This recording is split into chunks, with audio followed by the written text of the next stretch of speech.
Mga boss, garapalan na yung panggagago ng Kongreso at Senado sa atin. Isipin nyo to mga boss ha, ziniro yung budget sa PhilHealth. Sabi kasi ni Senadora Grace Poe ng Senate Committee on Finance, kailangan daw kasi pondohan yung ibang proyekto at programa ng gobyerno. Wala naman sanang problema yan eh. Ganyan naman talaga ang realidad ng pagbabudget. Pero putang ina nyo naman mga senador at mga congressman, lalong-lalo ka na Martin Romualdez. Ziniro nyo yung budget ng PhilHealth para pondohan kuno yung ibang mga proyekto at programa.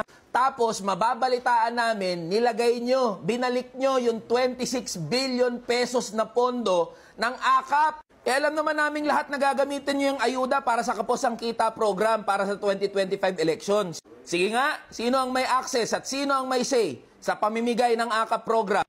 Di ba mga congressman? Di ba mga senador?